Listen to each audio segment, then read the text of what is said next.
Pronto, Banca Alimentare, buongiorno. Il lavoro al Banco Alimentare della Liguria è quotidiano e si fonda su uno straordinario intreccio di reti, di volontari, di associazioni e di persone che ricevono il sostegno. Nel magazzino di Genova Bolzaneto vengono stoccati gli alimenti assegnati dall'Europa e quelli raccolti ogni giorno da mercati, negozi o grandi market. Al mattino i volontari di organizzazioni, enti e comunità giungono con i loro mezzi per caricare i pacchi che andranno a famiglie in difficoltà. Ci sono famiglie che grazie anche al vostro aiuto poi sono riuscite a ripartire? Ce ne sono stati una decina che venivano a prendere il pacco, poi sono arrivati e hanno detto non lo prendiamo più perché da questo mese abbiamo iniziato il lavoro. Ti assicuro che è una soddisfazione enorme.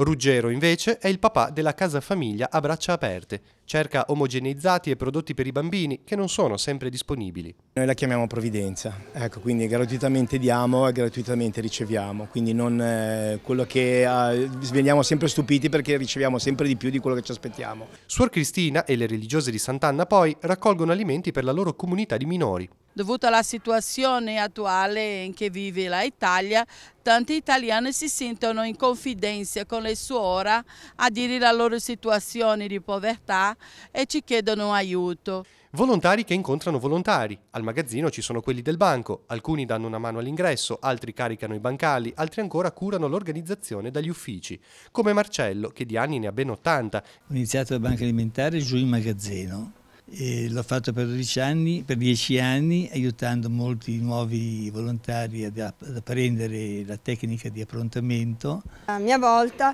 sono volontaria in un'associazione di consegna pacchi e cena al giovedì sera. Da quando sono in pensione vengo qui anche al mattino, al pomeriggio, quando posso.